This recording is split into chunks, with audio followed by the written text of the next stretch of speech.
The show starts in 3, 2, 1. There goes that man's jock strap. Oh my God, did you see that? America's team? Yeah, right. Oh, baby, it's a big day in sports. There's nothing like battling it out with your teammates all season long to go win a championship. Green Bay's got it this year. Huge move for them. I think it's going to be a game changer. We have a lot to talk about this busy week in the sports world. Welcome to the In a League of Their Own podcast. The In a League of Their Own podcast is brought to you exclusively by YouTube. By Golf Kicks, Screw Your Shoes. By Anchor, the easiest way to make a podcast. By Canadips, a CBD pouch crafted and manufactured in Humboldt, California. And by Streamer Loot. Check out the In a League of Their Own merch line today. Welcome to the show. Here are your hosts, Austin and Collin. Hello, everyone. Welcome to episode 107 of In a League of Their Own podcast. Today's interesting sports fact takes us over to the grass in tennis, where Jimmy Connors holds the all-time most wins on a grass surface with 107. Shout out to Jimmy Connors. Roger Federer is currently in second with 105. So with three more, he'll move to number one. What's I guess I don't really know tennis. Isn't it isn't it usually like a rubber / concrete surface that they play on? I don't know. Like, I've never been on a professional tennis court, but they have a clay court, and then they have a hard court, which is concrete, and they also have grass. Those are the three surfaces. But the grass is like a putting green where it's like super hard. Yeah. It's like more of like a turf. Yeah. Cool. Yeah, yes.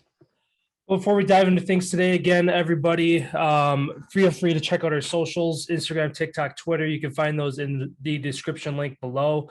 If you're enjoying the content here on YouTube, make sure you subscribe to our channel. For our audio episodes, check out Google Podcasts, Apple Podcasts, Spotify, anywhere associated with Anchor, you can find us there.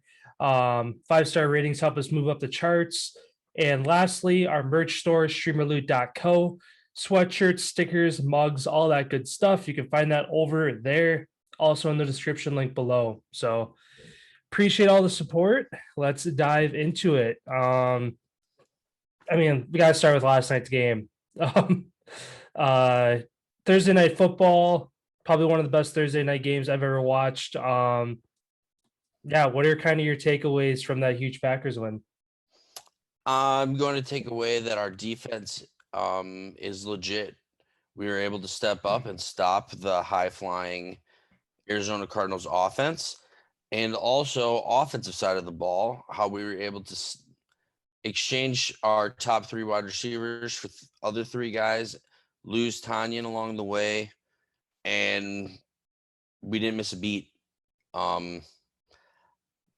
We look really, really good right now. Definitely, I'm comfortable to say we look like we're the best team in the NFC. Yeah, and statistically they are now. Having been the unbeaten team, the Packers are in a 5-way tie of they're 7-1. There are 6-1 teams yet to play this week, so it depends how they shake out. But yeah, I feel like this is finally a huge breakout game for the Packers. Again, missing their top three receivers, some secondary guys, pass rushers. Sedarius Smith still out. Jalen Smith was a scratch last night. Defense stepped up huge. And a lot of young guys stepped up when needed. Kyler Murray, who's usually 4, 5, 6 touchdowns a day or a game through the air and the ground, held to 0 touchdowns, 2 interceptions on the game. The only downside of this game, as you had mentioned, Robert Tonyan out for the year with an ACL injury, and also on that huge collision on that kickoff, they lose kick returner / running back Kylan Hill as well last night. So obviously a huge win, but it came at a price, losing some key guys. So see how they adjust. But I mean, they've shown that they can get it done. And oddly enough, third straight week of Packers offense, 24 points. Yeah, I mean, we hit on all the points. Who knows how injured Kyler Murray is, as nothing's came out yet on his ankle, but we'll continue to see there. I mean, D-Hop being out of that game after that, his first play going for that touchdown with the face mask aggravates that hamstring. He kind of was on the sideline for a lot of that game, and who know, the outcome could have been completely different if he was out there, the whole entire game. Mm-hmm. But we got it done. And then shout out to what's his name, who got the pick, Rasul Douglas, who was on their practice squad. Yeah, I'll be talking more about him. He's part of my Feel Good Friday, but yeah, he got the game-winning interception. We'll talk a little bit more about him later, but yeah, huge play for him. And then Henry Black too, who got the first interception. Cardinals get the ball back to start the second half, down 3 points. Packers get the pick, go put it in, go up 10. Huge turning point in that game there. And I guess sticking with this game, obviously Rodgers is reigning MVP. Does this game put him back in the conversation? I know he's kind of in that bubble where odds wise and people making lists, he was in that like 4 to 7 MVP talk range. You dethrone Kyler Murray for the time being. Rodgers, without his top 3 weapons, still gets it done. 2 touchdowns to his boy Cobb. Less than 200 yards passing, but again, we knew that the run game was going to be a huge part. Super balanced. They're pretty much 50-50 run and pass last night. Rodgers now 7-0 without Devontae Adams. It's hard to say that this guy isn't still the greatest quarterback on the face of the planet alongside Tom Brady. But again, do you think this kind of puts him back in the MVP conversation, or do we still need to see him build off of this to put him up there? I mean, I say he slides into the top. I'd keep him in the top 4. Brady, Murray, Stafford, Josh Allen, and Rodgers. So those top 5 all really have made impactful plays, done things, to get it done without some of their top guys, especially, even Lamar Jackson and Derrick Henry could be in that conversation as well. The Ravens, being without 18 of their players, at the beginning of the year, and I think they're only down to 11 yet, still on the IR.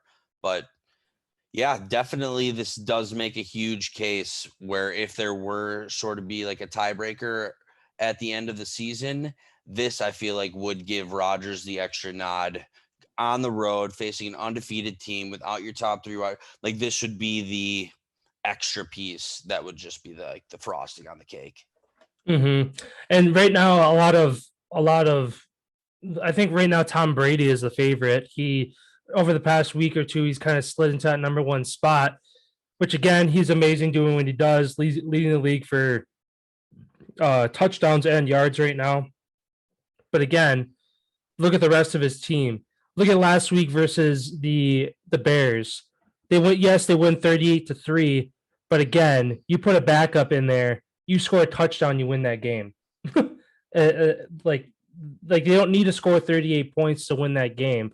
So again, looking at last night's situation, you take Rodgers out of the equation, they probably don't win that game easily. You look at last week, Bears versus Bucks. You take Brady out of that game, Bucks still win by, instead of 35, they win by 20 something. So again, that's another case to make. Looking at Matthew Stafford in LA, you take him out, still have a decent run game and a great defense. But again, like you said, the defense really stepped up. They show that they have it this year, even though they're only playing with, I think, 6 or 7 of true starters. The rest are second and third strings that are in right now. Yeah, I mean, what you need is to win the games when you're not at full strength during the regular season and the playoffs. We kind of talked about that on the last episode, and we got it done. not to any of our surprises, we both picked the Packers to win. Yeah. Which, I mean, both of us thought it'd be a much closer game, but I mean, because I was like, oh, either it's going to be a couple point game either direction, or the Cardinals are going to win by a blowout. And I mean, it should have been a blowout, at least on paper. The Packers should have won 31-21, but that Aaron Jones touchdown gets called back and they get stuffed the next two plays as well. So the Packers go up 10 there. That kind of takes you could feel the whole momentum switch that game. Cardinals get the stop on the goal line there, and it's like, oh, crap. Defense is playing well, but what was it, 3rd and 19? They convert for 30-some yards. They got 23. Yeah. Kyler Murray standing in his own end zone. Really took him 3 plays to get across midfield, and it was like, all right, Packers aren't going to get in their way. Ultimately, that interception came down to A.J. Green not being on the same page. He's on the same page, turns around. A.J. Green, one of the biggest body receivers in the NFL still. It's a 50-50 ball, more like a 60-40 ball for him probably, but. And even if they don't complete the pass there and it's an incomplete pass, you still have the ball. Yeah, you still have the ball. That was on 2nd and goal, so you still got 2 more chances if you want to win the game.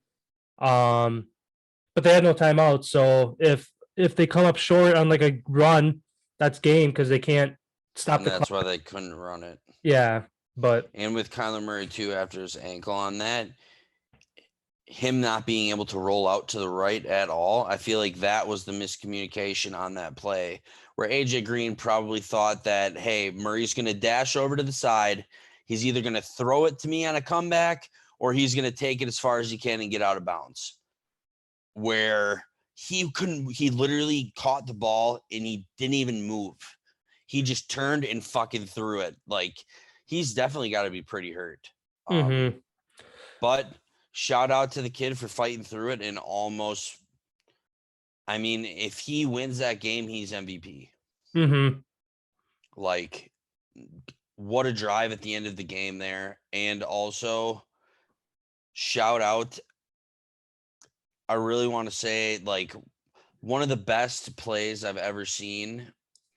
Obviously, you're going to talk about him again, but like, that corner, just the reflex to not being able to see the ball through his body, to see it pass his back shoulder, stick your hand out, and then grab, like, that was a win or lose play. And Arizona's that team too. They'll roll the dice. They go for it on 4th down. They're the aggressive type of team, and that was an aggressive type play. Sometimes you get it, sometimes you don't. Yeah. Yeah, nonetheless, Packers moved to 7-1. Again, top of the NFC, and they don't have a bye week till week 13. I know we were talking last episode, and I was under the assumption that they will now have 2.5 weeks to rest, but they have a game in Kansas City next Sunday night for week 9, and they don't have a bye week till week 13. So they still have a couple weeks, and honestly, I feel like the Packers usually get kind of stuck with that like early kind of mid bye week. A week 13 bye week is going to be huge, to where you come out of that, you have 4 more weeks of football before you hit the playoffs. I feel like week 13 is one of the best spots to have a bye week this year, to kind of get rested, get readjusted, make any adjustments you need to make, and then make that final push for the last 4 games. So, they have a tall task ahead of them. They got some tough games still ahead of them, but yeah, I guess wrapping things up there, huge win Thursday night. Yeah, absolutely. I guess kind of going into some other injuries around the league. Julio Jones, again, dealing with that hamstring. He is ruled out for Sunday's game. Look for A.J. Brown to kind of get the bulk of the touches there. I don't know what his health status is. I know he played last week, but who knows what he's still dealing with there. Another receiver, Antonio Brown, out again. I actually saw pictures of this week at practice. He wasn't even practicing. He was walking around with crutches and a boot on his foot. So a lower leg injury from the looks of it. But yeah, that Bucs team is still rolling either way. But yeah, Chicago Bears also out Khalil Mack Sunday versus San Francisco 49ers. And then that's kind of all for the injuries. And just 2 things I want to touch on here. One, What do you think about Brian Flores coming out and saying Tua is the starter the rest of the season, no matter what? 1, and 2, where do you think Deshaun Jackson's going to end up now that he's requested a trade from the Rams and there's 3 days to the deadline? Yeah, I mean, obviously, it's down. I guess starting first with down in Miami, they were in the mix of that Deshaun Watson rumors. Deshaun Watson comes out and says, "No, if you want to trade me to Miami, I don't give the okay to go there." So it kind of forces Miami's hand, which Brian Flores the past week or so has come out and said, "Oh, we're committed to Tua. He's our guy." And then today he comes out again, basically solidifying. Last time I'm going to say this: Tua is our guy rest of the season, no matter what. Um, Obviously gives him confidence. That Dolphins team is in a tough spot. What are they? They're 1-6 right now, right? 1-7. Who? Dolphins. Yes. They won week 1 versus the Patriots, and they've lost since. Yeah. So yeah, obviously they're gonna have to turn things around quickly and go on a huge win streak to try to get in the playoffs, which I don't see happening. But try to build confidence going into next year. Again, Tua has dealt with injuries. That this Dolphins team has just kind of been at the bottom of the AFC for some time. Last year, just barely missed the playoffs. If they can get back to that, yeah, it'd suck for that. Like either they're going to miss the playoffs or it's going to be like last year, they're going to barely be out again, which again would suck for them to barely be out. But if they can make a push to get that close again and say, okay, Tua stays healthy, we go out and get a missing piece or two on both sides of the ball, we're a playoff team. So, I mean, still a long season ahead. Technically, we're not even at the halfway point. So if they could turn things around, I mean, realistically, they finished 10-7 if they win out. So that's right on the cusp of playoffs. Again, I don't see that happening. They probably are going to get a couple more losses. Heck, they could go 1-16 to finish the year. Who knows? But nonetheless, gives Tua confidence. That's at least a good takeaway out of that. And then over to Deshaun Jackson, kind of a out of left field for him to kind of say he wants to be traded when he's come up huge with some big plays, big chunk plays for that Rams offense. Again, Rams are only a 1-loss team. He's only got like 4 catches on the season. Oh, really? Yeah.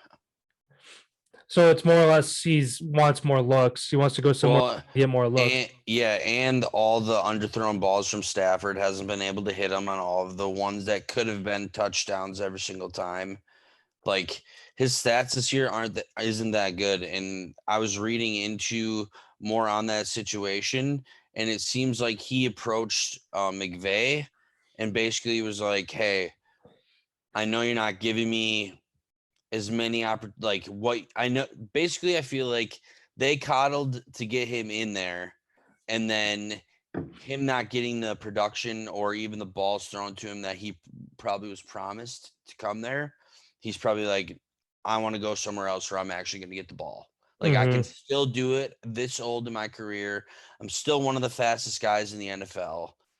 Clearly, the 1 or 2 times you use me a game, if that, aren't enough for me. And I'm looking at some high-flying teams like D-Hop going out, Cardinals. This could make sense to try to go get him. Green Bay, take a top-off receiver. I know MVS is kind of that guy, but we kind of have Deshaun Jackson on a cheap deal, bringing in another vet. I feel like never would hurt. Yeah. And like you mentioned, looking at his stats for the year, he's got 8 catches, 15 targets for 221 yards, over 27 and a half yards a catch. So like you said, he's one of those blow the top off a defense kind of guys. But again, 15 targets puts him seventh for receiving. What's it? Darrell Henderson. He has more targets. Higbee, the tight end, has more targets, and then again finds himself last on the list for targeted receivers. So it makes sense. Again, he realizes I'm getting to the end of my prime, but still looking at the guy, he still is in his prime. He can slice and dice the defense and run away with it over anybody. But yeah, I mean, for him to go to Arizona, Green Bay, 2 good spots for him to go. even New England. They're all the money that they spent into the receivers, the off season moves that they made. They're a sub 500 team right now. They could use somebody to kind of come in and add some diversity to that pass offense for Mac Jones. But again, he's one of those guys where really you look at every single team he could fit in, except for like the Chiefs. The Chiefs or the Bucks would be the only two teams that wouldn't make sense, but it seems like they're the teams that always step up and grab these guys for no reason and kind of waste their talent. So nobody else can get him. Yeah. I feel like the Rams kind of used him just to beat the Bucks, and then kind of like, all right, because he had his touchdown and 120 yards that game. So take that game away, he's not used at all, really. Yeah. Yeah. Unfortunate situation there. Hopefully he ends up on a team that can go the distance, because that'd be cool to see. I love seeing old vets go join a team and win a Super Bowl. I feel like that's always a cool thing. And then my last question for you, how do you think Baker Mayfield's going to fare this weekend with that shoulder, now that he's been announced that he is the starter? Yeah, he came out and said this week, taking that week off helped. He's as close to 100% as he's going to get. But again, it's going to come down to pain tolerance. He takes one big hit, shoulder reseparates. It could be a repeat of 2 weeks ago, to where when they played the Cardinals, they just completely fell apart because on the fly, you got to put your backup in and try to get him to come back and win a game. Who do the Browns even play this week? Steelers. So a division matchup, a lot riding on this game. Kind of the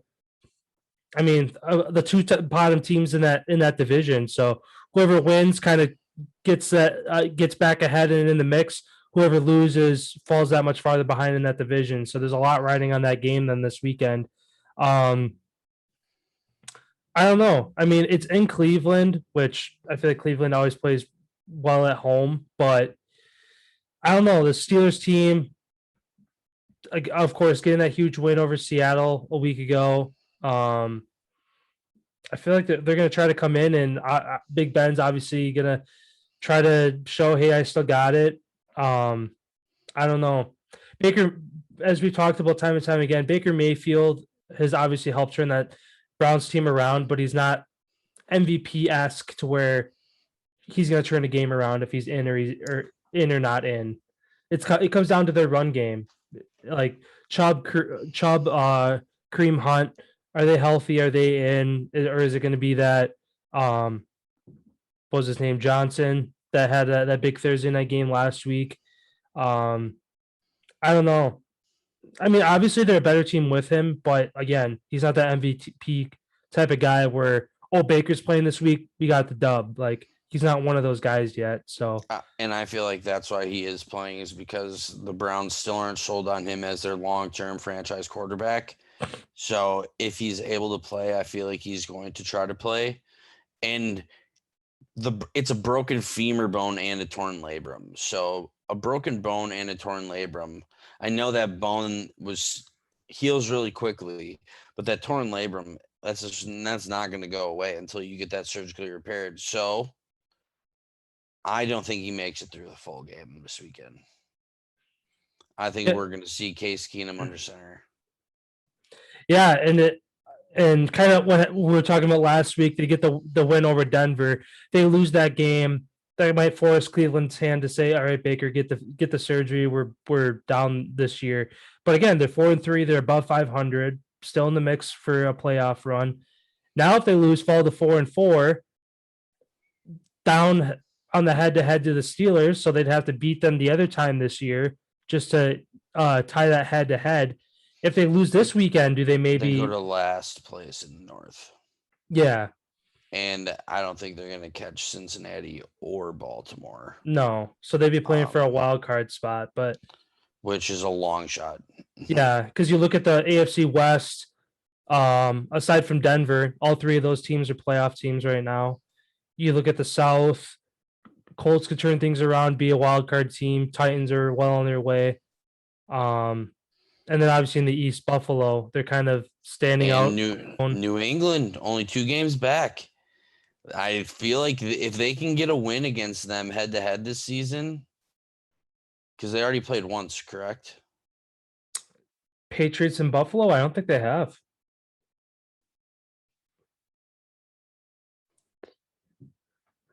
Nope, they haven't.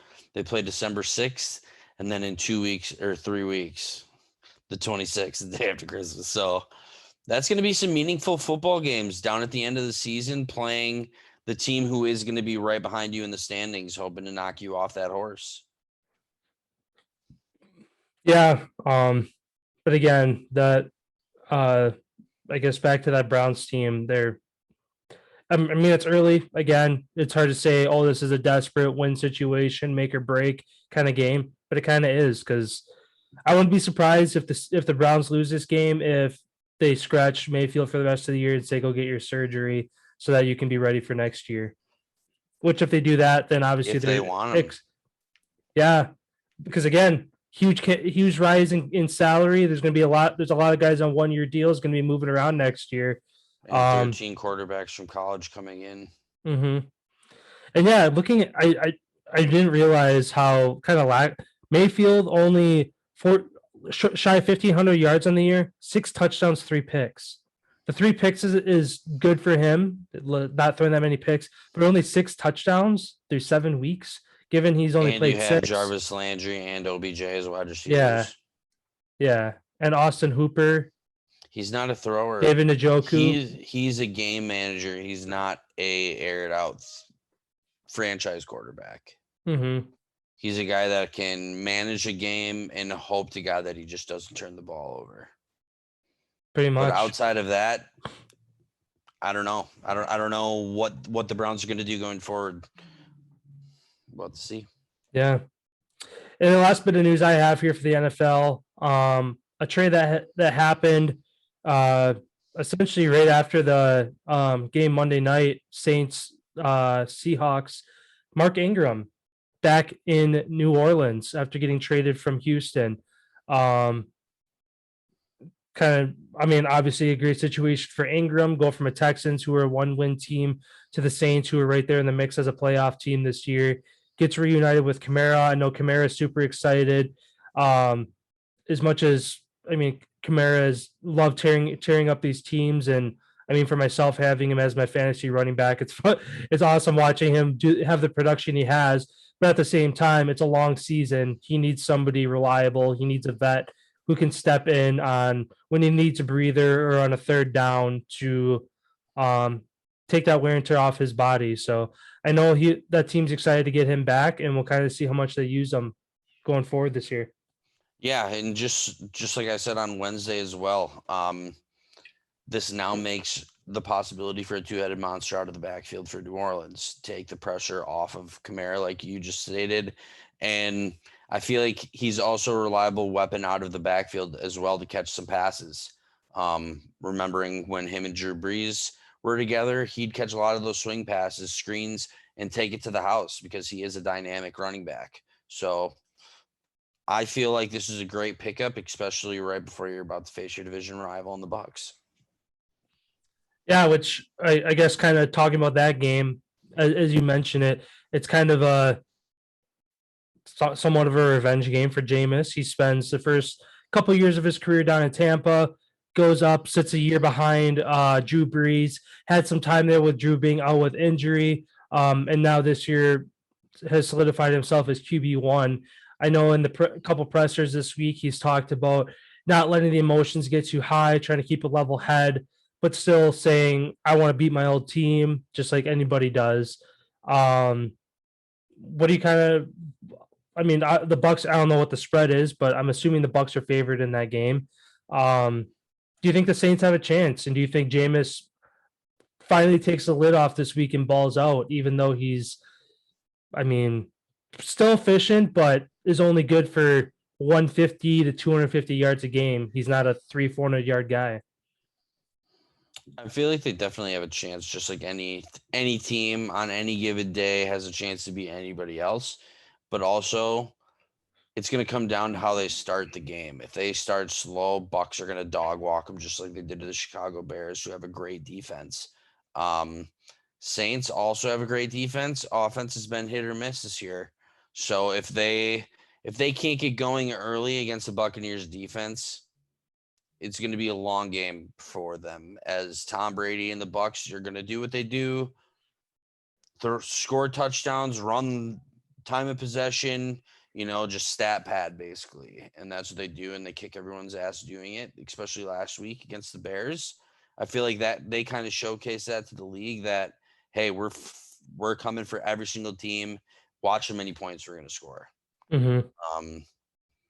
Yeah, it should be a good game. Always with the division games, kind of the odds you can kind of throw out the window when you have a division rival. But I think the Bucs are definitely going to get it done. Sounds good. The wrapping up our NFL segment here for the week, our win lock upset picks for the week. Who do you have as an outright winner? Tampa Bay. Yep. I'm picking the Rams on the road in Houston, getting the W there. Your lock for the week. My lock for the week is going to be the Bills over the Dolphins.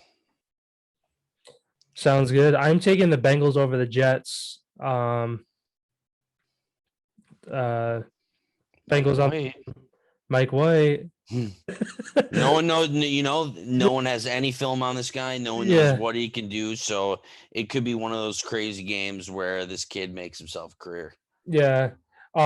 Shoot. I didn't write it down, but speaking of the Jets, they will be without Corey Davis after suffering a hip injury. So Mike White's got one less guy to go to this weekend. And then lastly, your upset pick for the week. I'm going to take the Vikings over the Cowboys. Vikings are favored. What? Yeah. Because that was my upset pick. I have Cowboys over Vikings. Vikings are 3-point favorites. That's fucking insane. Cowboys are 5-1. Damn.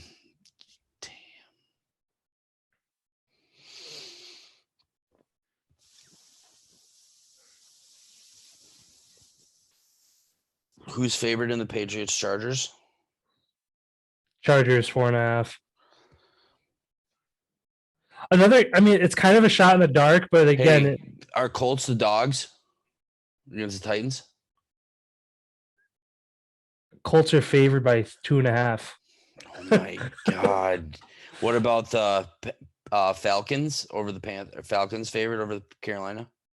Falcons favored by 3. Oh. Lions? Philly by 3.5. Let's go fucking MCDC. Let's go Lions. Yeah, I was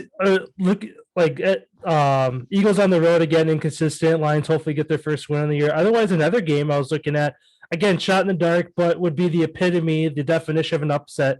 Jags on the road in Seattle, a team that has struggled. Jags looking desperate to get another win on the year. Again, Seattle at home. I think they haven't won a game at home yet this year, so that kind of throw that out the window.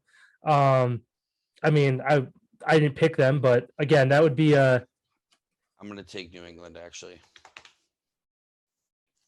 Taking New England? Yeah. Okay, sounds just good. Because I was just thinking back after all the trickery the Lions tried to pull on the Rams, and it didn't work. I'm just going to go with Mac Jones. I feel like he's going to have a breakout game and upset Herbert on the road. Sounds good. Yeah, it'll be the Pats. Well, cool. We'll move on here then to some NBA talk. I guess the one injury that's kind of stuck out, the one to mention, Chicago Bulls lose forward Patrick Williams for the season with a wrist injury that is going to require surgery.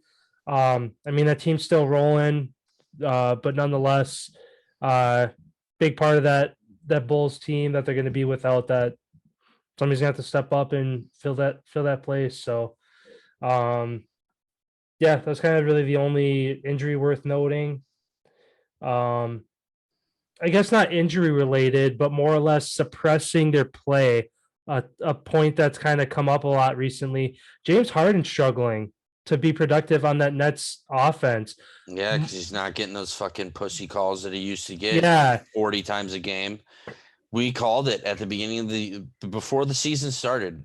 I believe the exact words was if they're going to call this like they did to the taunting in the NFL, if they're going to be focused on this rule and not calling this, James Harden is not the player that he was, I think was quote for quote what we said before the season started. But yeah, it's showing and it's proving its case that James Harden is kind of a washed up player.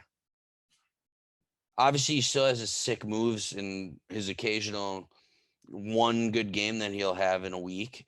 But without him getting to the line 25, 30 times a game, he ain't putting up 40, 50, 60 points like he always used to. Yeah. And it's funny too, looking at kind of some of the highlight reel of calls that he's looking to try to make. There's when they played the Heat, there's twice that he put the moves on Bam Adebayo, had him beat to the basket, slowed down, forced contact, didn't get the call. Like, dude, take it to the basket, take your easy two. He's for another play, Jimmy Butler. A guy set a screen for him. He comes around the corner, hooks Jimmy's Butler's arm to try to force a defensive foul. Ref sees it plain as day. You hooked his fucking arm to try to force him to run into you. I think I've always respected James Harden as, okay, yeah, he's a great guy from range, but he's one of those guys that I can't stand, like, just the way he plays the game. And he's finally, the best it's nice. Individual basketball player of all time. Yeah. Put him on a shit team where there's nobody else. Dude's amazing because he has the ball in his hands all the time and doesn't have to pass it. But now where you have KD, the best player in the world, on your team who obviously wants the ball, it just doesn't, it ain't going well. It doesn't seem like it's a perfect fit. Where last year he was getting away with those calls and he was still getting to the free throw line. This year's completely different. That team looks like they're in trouble. Yeah. And for a lot of people who are like, oh, he's getting targeted, he's the only guy dealing with this. Trae Young on the Hawks played a very similar way, kind of bumping guys, trying to force fouls. He's revamped his game. He's gotten away from that, and he's still being productive. Hawks are still winning games.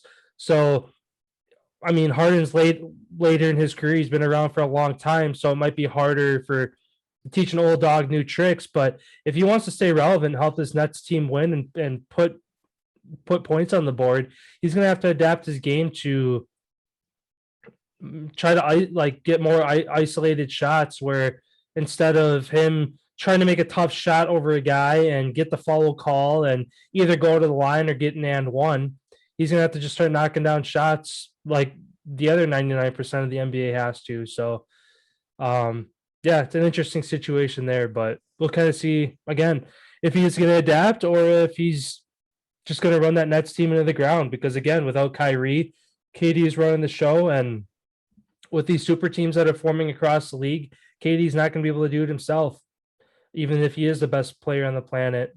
Going against two or three guys who are all pro caliber versus one guy, the three guys are going to win every time. I guess another point going into here, Lakers look to bounce back tonight after blowing a 26-point lead versus the Thunder on Wednesday. Again, without LeBron, who's dealing with an injury. Russell Westbrook against his old Thunder team. Him and Davis looked really good. Third quarter had a 26-point lead, and the Lakers in the last 40 seasons were like 320 something and 0. 250 and 0. 250 and 0 when leading by 25 points or more. And they obviously break that streak Wednesday. A Lakers team that's struggling. Let's go OKC. Yeah. A team, again, the Oklahoma City Thunder, one of the youngest teams in the league. I'm pretty sure, what was it? I can't remember who they compared it to, if it was KD or LeBron, whatever it was. The entire starting five on OKC is cheaper than like LeBron, like for a year salary, or KD, whoever it was. They're paying their entire starting squad less than what one player, it was somebody big, was getting. So I Obviously, Thunder looking to rebuild that team, but yeah, getting a huge win over the Lakers. And again, the Lakers off to a slow start. Might be eating these words in a couple months, but they're not looking like a West Conference powerhouse like they're expected to be this year. Yeah, and then only thing that I have really on the NBA is Brooklyn Nets owner comes out and says choice to not have Kyrie Irving play is a team decision and not just a decision about him himself. Haven't talked since October 12th. I mean, that's 17 days. That's kind of a long time to not be talking to one of your superstar players who I believe they're still paying him, correct? In some facet, I'd imagine he's got to be in some kind of money. But yeah, it's pretty crazy to see. And the owner, who's a strong advocate for being vaccinated, is basically pleaded his case saying the fact is if you're not vaccinated and you catch COVID, you have a much higher probability of getting very, very sick and end up in the ICU and possibly die. That's the consequence. Quote unquote owner of the Brooklyn Nets. When if you actually look at the science, especially coming out of Italy, not to make this like political or anything, but this guy's got to get his facts checked. 7 out of 10 people actually who are passing away over in Italy are vaccinated. So I feel like no one really knows. All these numbers are coming out from everywhere, all completely different. Everybody's DNA is completely different. There's no right or wrong choice in the matter of being vaccinated or unvaccinated. And I feel like New York City should do its due diligence and have people who aren't vaccinated be able to attend these events just like vaccinated people. Dumb. But yeah, that's all I had in the NBA. Sounds good. Yeah, just wrap up a couple more points here then. Giannis drops his first 40-point game of the season versus the Timberwolves. They did go on to lose that game, but Giannis picking up where they left off last year, MVP caliber. Knicks give the Bulls their first loss of the year on Wednesday, and the Jazz at 4-0 remain the last unbeaten team in the NBA. Do they play tonight? They do not. They play tomorrow, so they will remain unbeaten for at least one more day. Yeah, that's all that's going on over in the NBA. Over to the MLB, just throwing out there quick, not a whole lot of news, but Game 3 kicks off for the World Series tonight at just after 7 o'clock in Atlanta. Astros Luis Garcia, Braves Ian Anderson are expected to be on the mound. Pivotal Game 3, series tied 1-1. Games 3, 4, and 5 in Atlanta. So Atlanta does have the chance to close it out with a Game 5 at home. What do you think gets the Game 3 win tonight? I think Atlanta's going to take the first one at home. Crowd's going to be chopping away. Things are going to be going nuts. That place is going to be so loud. All the advantage right now is in Atlanta's hands. If they don't score early, though, watch out. Yeah, I agree. I mean, I think that they're going to win. I think Astros are eventually going to steal one. They're not going to close out 3 straight games and win this World Series at home. I think it is going to go to a Game 6 or 7 back in Houston. But if Atlanta can get 2 or 3 at home here and force elimination the rest of the way, like we said, kind of checking off that first box. Atlanta had to get a win in Houston. They did it.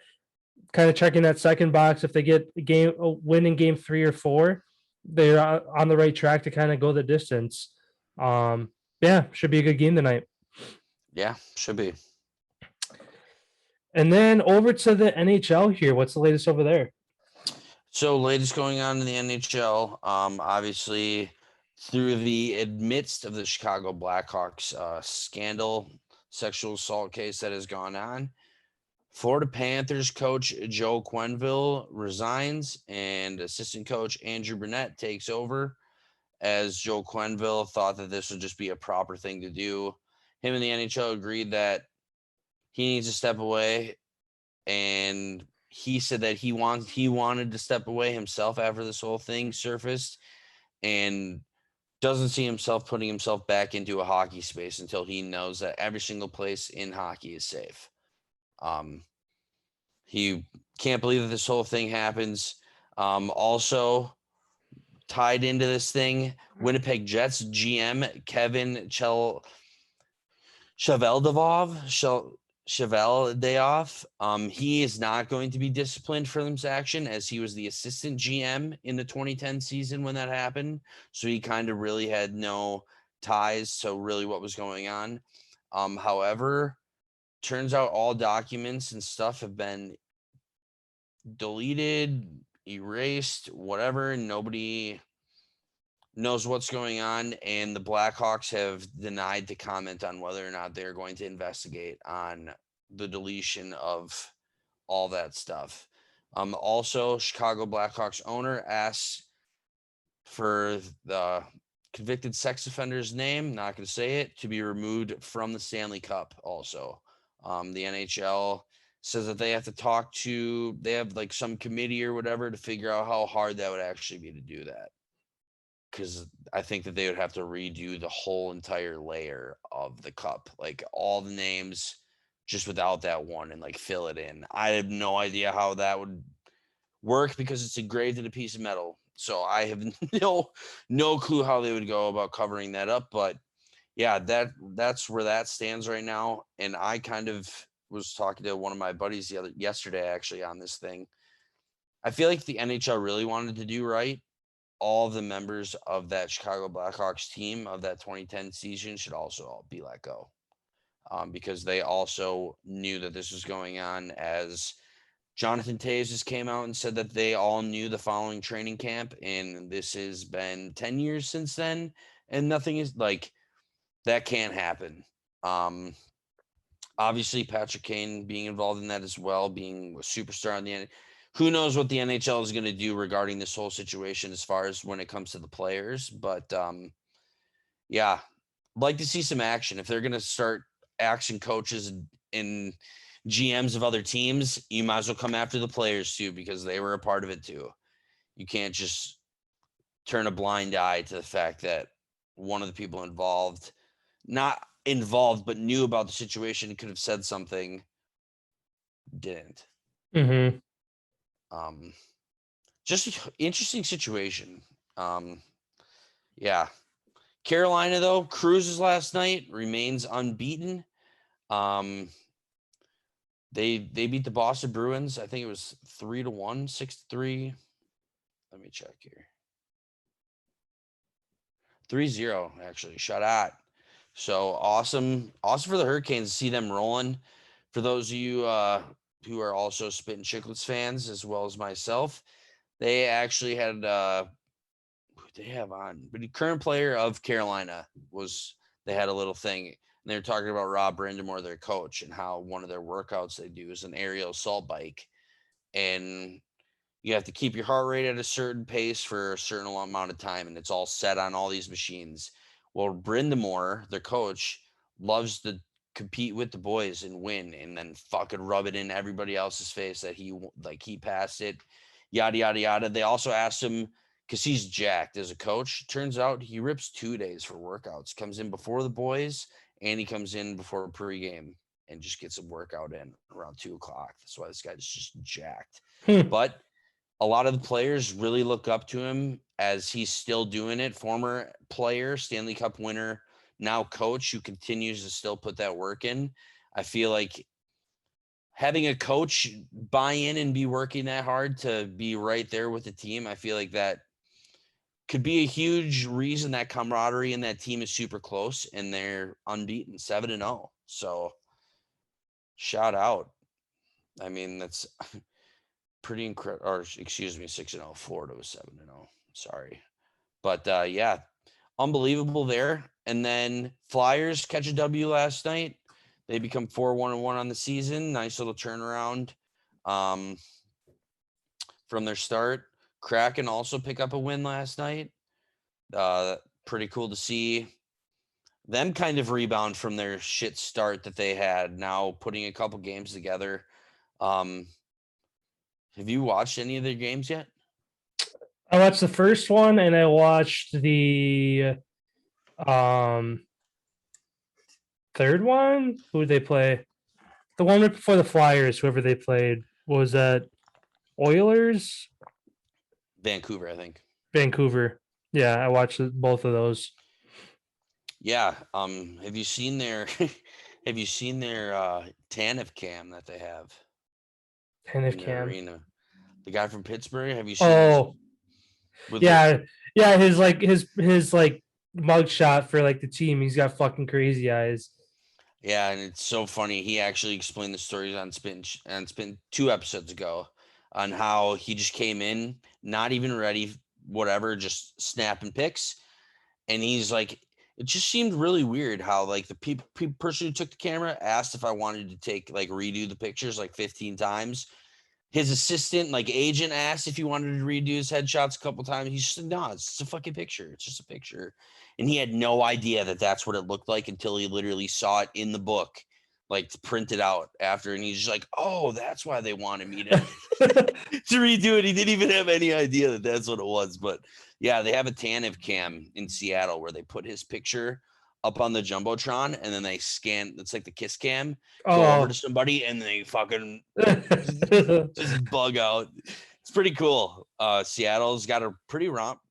Seems like they got things rocking pretty well over there. Being a new franchise, getting their feet underneath them, 3-4-1 on the year.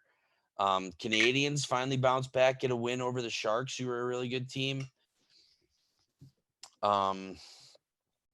Yeah, got to give a shout out to that meme. Have you seen that about Cole Caulfield? Mm-mm. Oh my God. So there's a lady holding up a sign that says, I'm a lesbian, but Caulfield, can I have that stick? Wow. Yeah, this posted all those going all over Insta the other day. So hilarious there. Blues end up getting beat by the Avalanche as they're back to full strength with their whole crew. And this is going to be a fun season. Obviously, Blackhawks still in the shitter. They play one of the hottest teams in the league, if not the hottest team in the league tonight. St. Louis Blues coming off that loss. They're going to be ready to, man, everybody in that Blackhawks organization, it's going to be a rough year. It's going to be a rough year, I feel like. This whole issue, I feel like, is going to be glooming over this team. I mean, my buddy that I was talking to, he said that they should just trade Taves out of town. They should trade Kane out of town. They should trade all these people who were on that team back then in that point who were still on the team away to some shit team. And I was like, why don't you make them suffer on the Hawks in the midst of all of it and on a shit team? Like, this is like, they got to face double the music. Yeah, Chicago's a big media city. I'm sure they can't walk anywhere without people, you know? I mean, fan base isn't happy, and just what a shitstorm. Mm-hmm. Yeah, they're winless on they're 0-5, 0-6. They are. I don't think they've got a win yet this year. I don't think so either. I think they're 0-6-1. Let me check. 0-5-2. 0-5-2. They're currently second last in the NHL. 0-6-1 is the Arizona Coyotes. So no. Oh yeah, just kidding. But yeah, that's all I got really for the NHL. College football this weekend. Some big games coming up. First off, who do you think is going to win, Iowa or Wisconsin? Some reason freaking Wisconsin's favorite again. They are at home, so I mean, the Camp Randall factor, I guess, is going to be definitely in effect on Saturday. Well, tomorrow, I should say. I don't know. I mean, Iowa slips up 1 week, and everybody thinks that they're done for. I think Iowa gets it done. I don't know. I feel like I don't know if it's going to be a cakewalk, but I don't think Wisconsin's going to win. I as well pick Iowa. Yeah, and then jumping to the other two Big Ten games that we have going on, Ohio State, Penn State. Who do you think wins that one? I mean, Clifford, Penn State quarterback, looks like he's gonna be a go. but I don't think it's going to matter. I think Penn State at Ohio State still trying to bounce back from their loss to Oregon. I don't know. I mean, obviously they're a one-loss team, so they have a long slate ahead of them if they're gonna um, try to make the top four. They currently sit at 5, so they're right there. This could be a statement game for them to get back there. But again, Penn State coming off of a loss to unranked Illinois. They're probably going to be pissed off looking for a revenge game, but Ohio State, 19.5-point favorites. Seems a little steep, but I think Ohio State's got it. I think Ohio State's going to win as well. Do you think that this win moves them into the top 4? Granted, no top 4 team loses. No, because Penn State's 20. Okay. Because I could see them hopping Oklahoma. Because Oklahoma plays Texas Tech. If Texas Tech keeps it close, then maybe I could see. Obviously, if Texas Tech gets the upset, they move into number 4, no questions asked. But if Texas Tech keeps it close, Oklahoma struggles, then maybe I could possibly see it. But even then, I don't know. Just because Oklahoma's still undefeated. Again, they're like, they shouldn't be, but a team with a loss on their record versus a team that doesn't have a loss, it's like statistically they're a better team, or like like record wise, like they're a better team. But again, I'm not on that college football committee, so who knows what they're thinking. But I don't know. I guess we'll see. But yeah, they're going over to the other Big Ten game, probably really the game of the week. Michigan at Michigan State, number 6 at number 8. Michigan 4-point favorites on the road. What are you feeling for this one? I think Michigan State. I think Sparty gets it done at home in East Lansing. I feel like they get it done. Yeah, I really feel like they're going to win.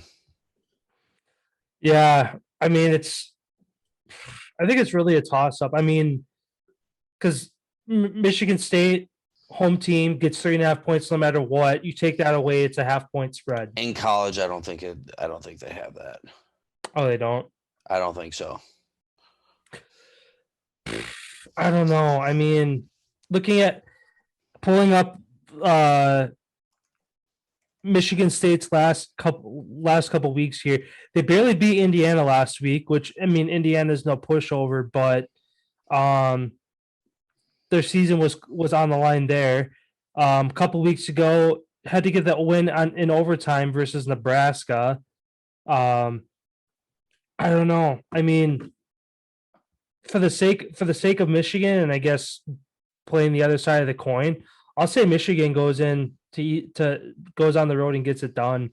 I feel like this is kind of Jim Harbaugh's last push to show that he still deserves to be the coach of that team.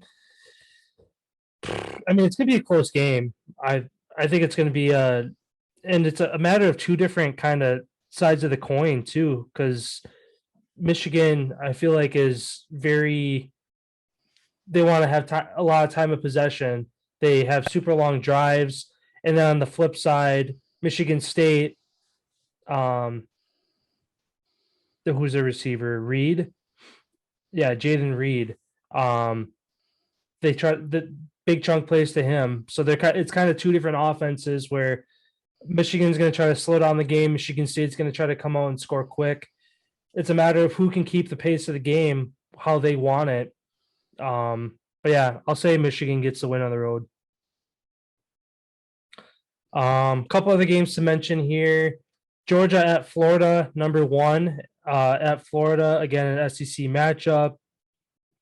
Florida, though unranked, did go toe-to-toe with Alabama a couple weeks ago. Georgia only 14-point favorites on the road. Yeah, the Swamp's a tough place to play. Yeah. But I feel like the Bulldogs are going to dog walk them. Yeah, I think so as well. Obviously, a lot on the line, keeping that one spot. I don't think they're going to lose it to Florida. I got we briefly talked about Texas Tech at Oklahoma. Possible upset alert there is Oklahoma, even though with Caleb Johnson in there, he's looked good, kind of turned that team around, but nonetheless, there's no offense in the Big 12, or there's no defense in the Big 12. So could be a high scoring back and forth game of whoever gets the ball last wins. So that's a potential upset alert there. And then the last game I have worth mentioning, Ole Miss at Auburn. Again, another SEC game. What are their ranks here? Ole Miss is 10, Auburn is 18. So chance for Auburn to move up the ranks. Ole Miss, with their only loss to Alabama, looking to stay in that top 10. Should be another good game there. And yeah, kind of coming down the stretch here. Week 8 of week 9 of college football. Past that halfway point now. So a lot of good games this week. Kind of last couple of weeks have been kind of dull. Usually 1 or 2 games are like, oh yeah, those should be good ones. This week is really 5 or 6 of them that are like have implications of getting back into the top 10, possibly getting the top 4, or just looking to get an upset. But yeah, all those games going on this weekend should be fun to watch. Wrapping up our episode here today. Feel Good Friday stories. What do you got this week?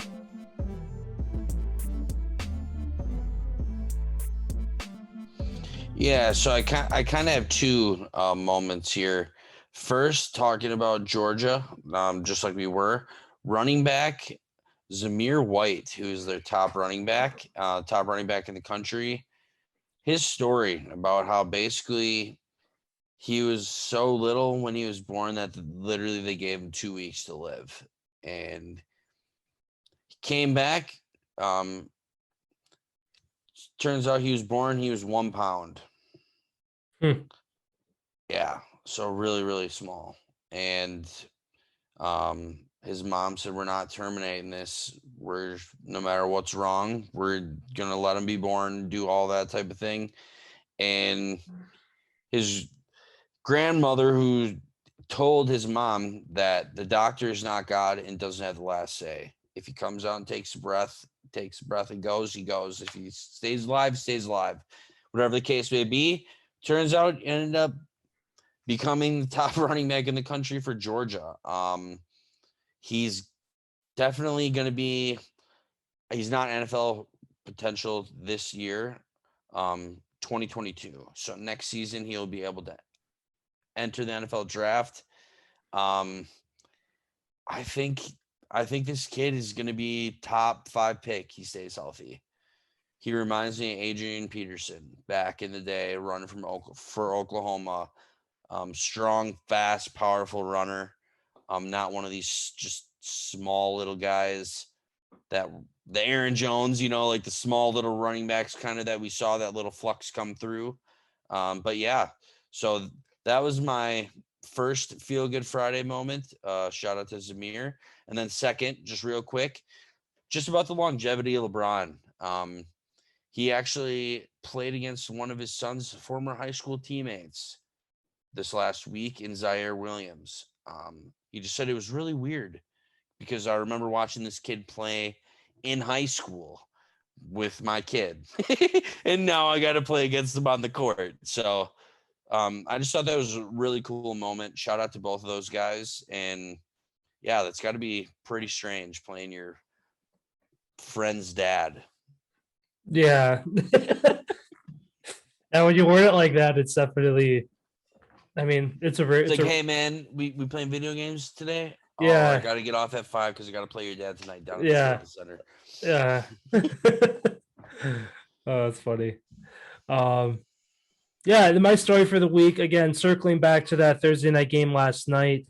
Rasul Douglas, Packers DB, a 3rd-round pick for the Philadelphia Eagles back in 2017. Until this year, had never spent a day of his NFL career on a practice squad. After 3 years with the Eagles, spent last season with the Panthers. This year, Douglas was cut by both the Raiders and Texans. His only option was at the beginning of the season was with the Cardinals practice squad. 22 days ago, Douglas got the call from Green Bay to come aid a banged-up Packers secondary. Last night, it all came full circle when Douglas got the game-winning interception versus his former team. Shout out to another amazing story of a guy getting a shot in the big stage and making the most of it. Again, in his presser last night after the game, he's like, yeah, he was like, just seemed kind of shell shocked. Like he still never realized it happened. He was like, yeah, it's the first time I ever won a game like that. And I can't remember who it was. I think it was Savage or somebody came over and he's like, you said you were going to get a pick today. It's like, and you did it. And he's like, bet. And like, he was just super like, again, he seems shell shocked. He wasn't like super hyped and like you could tell he was excited that they won the game, but like, I'm sure it's setting in now that holy shit, I just won the game last night on a primetime stage against my former team. So yeah, shout out to him. I mean, obviously Packers have made good moves. Rasul Douglas less than a month ago, pick him up, he gets the game winner. Randall Cobb comes back by the hands of Aaron Rodgers. He gets the 2 touchdowns from Rodgers on the game. So as a Packers fan, 1, it's good to see a win, and 2, holy shit, we made some moves that actually worked out for us. So yeah, that's all I got for the week. Sounds good. Then the last thing I have here that just came out, San Francisco 49ers D tackle Javon Kinlaw out for season after he had knee surgery today. So that's another loss for that 49ers team that is currently going through some stuff as they battle the Seahawks for who's going to be the worst in that division this year. I feel like it's going to be those two teams maybe kind of flip-flopping. Maybe Seattle pulls out when Russell gets back. But who knows? We'll see. Thanks, everyone, for stopping by. We really appreciate it. All the love and support keeps pouring in. We feel it. We love it. The Packers even felt that last night. All you Packers supporters. Yeah, that was unreal to see last night. You knew that they were going to win. Yeah, big game, big college football games tomorrow. I'll have to recap those after I get home from work. But yeah, other than that, hope everybody has a great weekend. Action-packed filled weekend. You got MLB.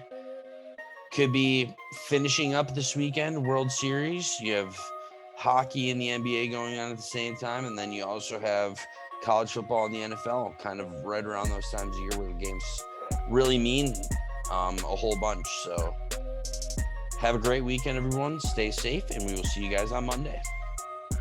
Have a great weekend.